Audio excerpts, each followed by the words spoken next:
Abnormal posture हो सकता है सर, कुछ पैथोलॉजिकल हो सकता है, या फिर मसल्स टाइटनिंग, स्टिफनेस कारण होता है, या फिर मतलब मैकेनिकल फॉल्ट हो मैकेनिकल सकता फॉल्ट है सर्वाइकल पेन का, और या कंजेनाइटल। पैथोलॉजिकल फॉल्ट हो सकता है ना। तो पैथोलॉजी में क्या क्या हो गया, जैसे मान लिया कुछ इन्फेक्शन हो गया, हाँ, कोई इन्फेक्शन हो गया, ट्यूबरकुलोसिस का भी होता है। ट्यूबरकुलोसिस ऑफ स्पाइन हो गया, और पेरिफेरल ऑस्टियो कार्सिनोमा हो गया, और ऑस्टियोमाइलाइटिस, ऑस्टियोमालाइटिस हो गया, और क्या हो सकता स्पॉन्डिलाइटिस। है, स्पॉन्डिलाइटिस हो, स्पॉन्डिलोसिस हो, स्पॉन्डाइलोलिस्थेसिस हो, डिस्क हर्निएशन हो, ये सब मैकेनिकल कॉज इसका होता जी सर। है ना। डॉक्टर जो अपना सीटी एमआरआई उठाया, एक्सरे उठाया, देखा कि क्या भाई इनको सर्वाइकल में डिस्क हर्निएशन है, वो तो देख लिया कि डिस्क हर्निएशन है, जी सर। लेकिन डिस्क हर्निएशन का कॉज क्या, क्यों हो गया डिस्क हर्निएशन, तो आपको पता चलेगा पेशेंट के हिस्ट्री में, हिस्ट्री पे। है ना। जी। पेशेंट का वर्क किस टाइप का है, उसको एर्गोनोमिक इशू बोलते हैं, है ना। जैसे मान लीजिए पेशेंट का वर्क हिस्ट्री लिया, तो उसका उन्होंने बताया क्या कि मेरा वर्क जो सिटिंग वर्क है, टेबल वर्क है, तो टेबल वर्क है, तो उसमें क्या है, सिटिंग पोस्चर में नी फ्लेक्स है, फ्लेक्स है, हिप फ्लेक्स है ना। जैसे ही आप नी और हिप को फ्लेक्स करते हैं, ये लंबर स्पाइन का जो नॉर्मल कर्वेचर है, कर्व है, स्टेट होता वो चेंज हो जाता है ना। क्यों चेंज होता है, चूंकि आपका पेल्विस है, पेल्विस टिल्ट हो गया। पोस्टेरियर टिल्ट हो गया, ठीक है। पेल्विस आपका पोस्टेरियर टिल्ट हुआ, लंबर कर्व सीधा रेड्यूस्ड कर गया। जब लंबर कर्व रेड्यूस करेगा तो थोरैसिक कर्व भी रेड्यूस करेगा, पूरा स्पाइन और ये सर्वाइकल सर्वाइकल स्पाइन का भी कर्वेचर रिड्यूस कर जाएगा। बहुत सारे लोगों का रिटेन वर्क है ना, टेबल वर्क में रिटेन लिखने का काम है, तो ज़्यादातर लोग क्या करते हैं, नेक को फॉरवर्ड बेंड करके काम करते हैं। तो फॉरवर्ड बेंड करके जो काम कर रहे हैं, इट मीन्स कि वो फॉरवर्ड प्रेशर को बढ़ा दे रहे हैं डिस्क पर, है ना। स्ट्रेच हो गया, स्ट्रेच हो जी सर। मतलब कि हम सर्वाइकल स्पाइन रहना चाहिए इस पोजीशन में, पीछे आपका कॉनकेव एंटेरियर कॉन्वेक्सिटी, मतलब लॉर्डोटिक पोजीशन में, वो क्या हुआ, आप इसको स्ट्रेट स्ट्रेट कर दिया, है ना। तो स्ट्रेट करने से एंटेरियर साइड में प्रेशर तो आप बढ़ा दिया, तो डिस्क के ऊपर प्रेशर बढ़ने लगा। नॉर्मल डिस्क को प्रेशर सहने का मान लीजिए कि आधा घंटा तक वो बर्दाश्त कर सकता है। अगर मान लीजिए आप कंटिन्यू बैठ रहे हैं उसी पोस्चर में, 1 महीना, 2 महीना, 3 महीना कंटिन्यू, और लॉन्ग पीरियड के लिए बैठ रहे हैं, 2 घंटा, 4 घंटा, 8 घंटे के लिए, तो उसमें क्या कंटिन्यू प्रेशर बढ़ने की वजह से उसमें आप पैथोलॉजिकल चेंजेस आना शुरू हो जाएगा। जी सर। जैसा कि आपको मालूम है कि डिस्क का जो एनाटोमी है, सेंटर में आपको न्यूक्लियस पल्पोसस होता है, एंडिंग और सराउंडिंग में एनुलस फाइब्रोसस होता है, ये आपका वाइट फाइब्रो कार्टिलेज है। अब न्यूक्लियस पल्पोसस के ऊपर जब प्रेशर, जब डिस्क के ऊपर जब प्रेशर पड़ा, तो जाहिर सी बात है जो लिक्विड सब्सटेंस आपका न्यूक्लियस पल्पोसस है, वो एनुलस रिंग पर आ जाता प्रेशर डालना शुरू करेगा, ठीक है। जब प्रेशर डालना शुरू करेगा, तो प्रेशर पड़ते पड़ते जाहिर सी बात है कभी एनुलस फाइब्रोसस रप्चर भी हो सकता है, या फिर रप्चर नहीं किया, सिर्फ बल्ज कर गया।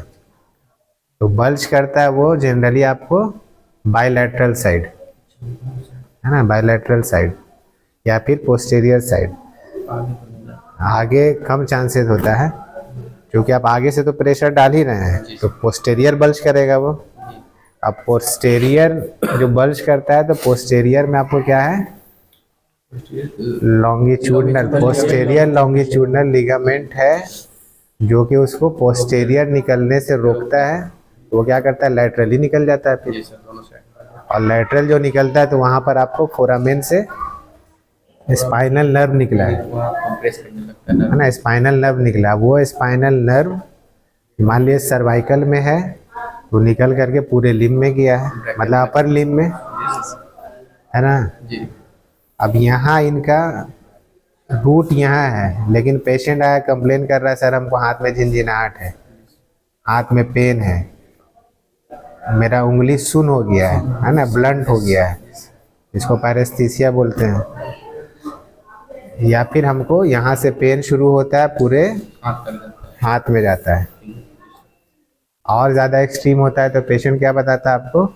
चक्कर सर, हेडेक भी होता है। हाँ, उसमें वो भी होगा, सेंसेशन में उसने बोला है कि अब हाथ में हमको सर वीकनेस फील होता है ना, हेवीनेस फील होता है। तो जो भी आपको नर्व कंप्रेशन का जो सिम्टम है वो सारा चीज आना शुरू हो जाता है। तो यहाँ पर हम बताना चाह रहे थे मेड टेक्निक, है ना। मेड क्या है आपको? Muscles energy technique. सर्वाइकल के अलाइनमेंट को कौन कौन सा मसल्स चेंज कर सकता है? सर्वाइकल स्पाइन के अलाइनमेंट को सर दो ही होता है, ट्रेपेजियस हो गया, स्टर्नोक्लेवियन मसल्स हो गया। ट्रेपेजियस का कहाँ ओरिजिन है, कहाँ इंसर्शन है? ट्रेपेजियस का 3 ओरिजिन पॉइंट, एक सर्वाइकल का ट्रांसफर है, फिर दूसरा है स्कैपुला पे, और तीसरा है स्कैपुला पे तो इंसर्शन है। इंसर्शन है। 3 फाइबर मिडिल अपर लोअर। तो अपर फाइबर कहाँ से ओरिजिन हुआ, लोअर मिडिल कहाँ से हुआ, लोअर कहाँ से हुआ? अपर फाइबर जो आपका है सुपेरियर न्यूकल लाइन, जी सर। है ना, ऑक्सीपिटल प्रोट्यूबरेंस, जी सर। मतलब ऑक्सीपिटल बोन से, कौन से? वहाँ से हुआ। अब मिडिल कहाँ से हुआ? C7 to T4 से हुआ, है ना। और T4 के नीचे आपका लोअर हो गया, लोअर फाइबर। इंसर्ट कहाँ किया आपको? क्लेविकल और स्कैपुला में। स्कैपुला के स्पाइन पे है और एक्रोमियन प्रोसेस पे है। और कहाँ है आपको? लैटरल पार्ट ऑफ क्लेविकल पे है, ठीक है, वहाँ इंसर्शन पॉइंट है। तो जैसा कि आपको मालूम है कि वो C7 से जुड़ा हुआ है, थोरैसिक वर्टिब्रा से जुड़ा हुआ है। अगर मान लिया कि आपका वो मसल्स टाइट हो जाता है, जाहिर सी बात है इसके अलाइनमेंट को, स्पाइन के अलाइनमेंट को चेंज कर सकता है। टाइट हुआ तो पुल करेगा, अलाइनमेंट चेंज हुआ तो हो सकता है nerve root compression thoracic region में या फिर लोअर सर्वाइकल में हो जाए, हो सकता है। लेकिन आपको अपर ट्रेपेजियस का है रोल, लेकिन उसमें ज़्यादा, सॉरी ट्रेपेजियस में अपर ट्रेपेजियस वो चूँकि आपको जुड़ा हुआ है कहाँ पर? ऑक्सीपिटल बोन से, है ना। और इंसर्ट कहाँ किया आपको? क्लेविकल और स्कैपुला में। अगर मान ली ये स्ट्रक्चर आपका टाइट हो जाए तो इसको पुल कर सकता है इस साइड, है ना। पुल करेगा तो यहाँ पर लैटरल प्रेशर बढ़ा दिया, तो उस मसल्स को रिलीज करने का एक नॉर्मल सा टेक्निक आपको क्या है? मेट है, muscles energy technique. Muscles energy technique में हम लोग क्या करते हैं? मसल्स के एनर्जी को यूज करके मसल्स को रिलैक्स करना या फिर उसको स्ट्रेंथन भी करना, 2 काम है उसका। लेकिन जनरली हम लोग इस कंडीशन में यूज करेंगे किस लिए? उसको मसल्स टाइट है उसको हम लोग रिलीज करने के लिए, लूज करने के लिए, उसके लेंथ को मेंटेन करने के लिए। तो 2 प्रोसेस है इसका मसल्स को रिलैक्स करने का। मसल्स एनर्जी टेक्निक का 2 टेक्निक है। पहला टेक्निक आपको हो गया पोस्ट आइसोमेट्रिक रिलैक्सेशन टेक्निक, ठीक है। तो पोस्ट जैसा कि नाम ही है, पोस्ट बाद में, isometric contraction of the muscles, है ना, और रिलैक्सेशन मसल्स का रिलैक्स हो जाना, नाम ही में छिपा हुआ उस टेक्निक का पोस्ट आइसोमेट्रिक रिलैक्सेशन। उसमें क्या करते हैं हम लोग? मसल्स को कॉन्ट्रैक्ट कराते हैं। जैसा कि आपको मालूम है कि मसल जब कॉन्ट्रैक्ट होगा तो उसके बाद रिलैक्स भी होगा, है ना। तो आप मसल्स को जितना कॉन्ट्रैक्ट करेगा उतना उसका रिलैक्सेशन होगा। जब वो रिलैक्स हो गया उसके बाद हम लोग उसको स्ट्रेच करेंगे, ठीक है। तो उससे क्या होगा? मसल्स का लेंथ आप मेंटेन कीजिएगा। दूसरा टेक्निक इसका है रेसिप्रोकल इनहिबिशन, रख दीजिए जाइए। तो रेसिप्रोकल इनहिबिशन में क्या है? इनहिबिट करता है कोई मसल्स। जब आप, जैसे मान लिया आप एल्बो का फ्लेक्शन करा रहे हैं तो ये बाइसेप्स आपका कॉन्ट्रैक्ट कर रहा है, तो इसको मूव करने के लिए, एल्बो को इस डायरेक्शन में आने के लिए डिस्टल एंड को दूसरे मसल्स को रिलैक्स होना होगा, है ना। जब ये रिलैक्स होगा तभी ये ऊपर आ सकता है। मान लिया दोनों मसल्स एक साथ कॉन्ट्रैक्ट हो गया तो ये तो ना मूवमेंट इसका ना ऊपर होगा नहीं नीचे ना नीचे होगा, मतलब ना तो फ्लेक्शन करा पाइएगा ना ही एक्सटेंशन होगा। एक्सटेंशन करा पाइएगा। तो फ्लेक्शन कराने के लिए कंसेंट्रिक मसल्स आपका बाइसेप्स हो गया, इसेंट्रिक मसल्स आपका ट्राइसेप्स ट्राइसेप्स हो गया, इसको रिलैक्स होना चाहिए। ठीक है, जैसे हमारी एल्बो फ्लेक्शन किया, ये कॉन्ट्रैक्ट हुआ, ये रिलैक्स हुआ। इसी टेक्निक पर है आपको रेसिप्रोकल इनिबिशन। इसमें हम लोग क्या करते हैं, जिस मसल्स को स्ट्रेच करना है उसके अपोजिट मसल्स को हम लोग क्या कराएंगे, रिलैक्स कॉन्ट्रैक्ट कराएंगे। इसमें हम लोग पोस्ट आइसोमेट्रिक रिलैक्सेशन में जिस मसल्स को हम लोग को रिलैक्स करना है उसी को कॉन्ट्रैक्ट करा रहे थे।